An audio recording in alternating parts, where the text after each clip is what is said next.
За биднээс нэг хилээд идэг нэг орон зай биднээс нүдэн тархдахгүй гарт баригдахгүй. Тэгсэн мөдөө боддоор оршиж байдаг энэ орон зай эхэлж байгаа.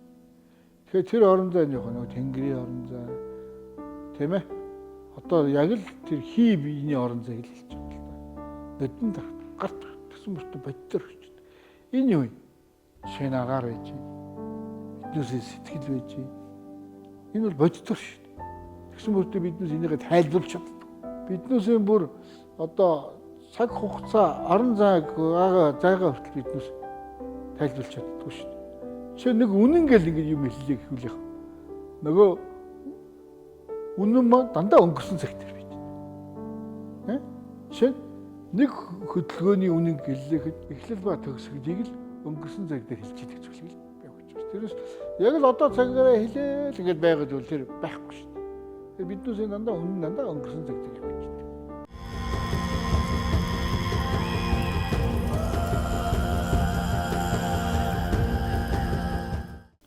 Одоо биднээс ер нь бол энэ гол одоо зүйл бол биднээс энэ биеийн дотор зүйл ер нь сүнс шүү дээ. Энэ сүнс байж л биднээс бие ажиллаж идэг. Сүнс ахгүй миний бие ажиллахгүй. Тэгэхээр энэ сүнсийг л одоо яаж хамгаалах вэ? Яаж сүнсээ тэтгэх вэ? Гэлгээтэй болох вэ? Ослон хороог яаж сүнсээрээ гэлтүүлэх вэ гэдэг зүйлийг хэлсэн шүү дээ. Тэгэхээр биднээс нөгөө гол зорилго маань нөгөө сүнс энэ биений гэрэл өвдөцийн гэрэл гэл ингээд нэг гал ус шороол яригдана л та бас. Тэгэхээр энэ үндсэн энэ гурван гэрэл биднээс бүтээсэн байхгүй нэг гал ус шороо.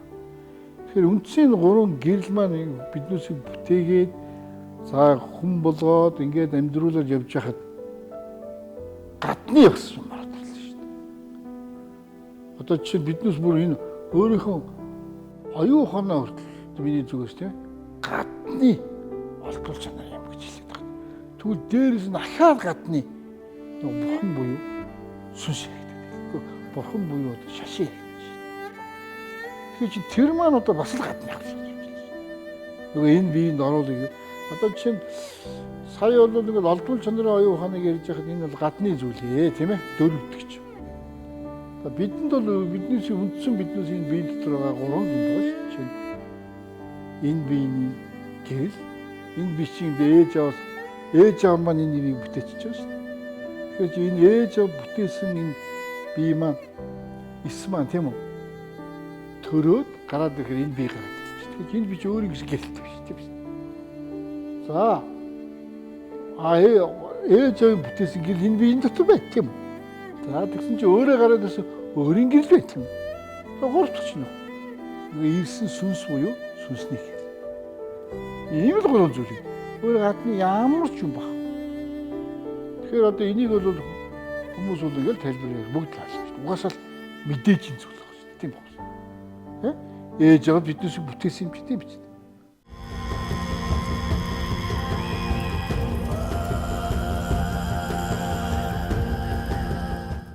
Бүтээд гараад ирлээ. Тэгэхээр чи ээж аав бүтээсэн юм чи эсийн төвшөндөө бүтээсэн юм чинь. Тэр ээж авийн одоо гэрэл байх нь шүү дээ энэ бие. Тэгээ нөгөө ээжээгээ дүүрээсэн байна, аавыгаа дүүрээсэн байна гэж яриад идэв үстэй. Энэ бол бүр яг л онлоор бол яг бодит. Хоёр дахь.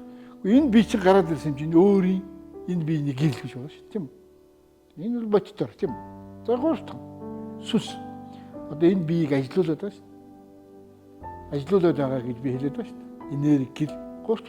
Энэ гурван гэрэл чинь галж шүү. Тэгэхээр энэ гурван гэрэл байхад одоо гадны дөрөвдөж юм ороод ирлээ шүү дээ. Юм болгоно амьтаа гэрэлтэй байдаг чинь хэлээд байна. Тэгэхээр нөгөө бурхан дөрөвдөж юм ороод ирж байна.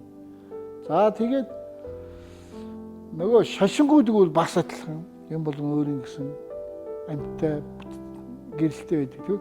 Тэгвэл нэг дөрөвдөж зүйлүүд орж ирдэг.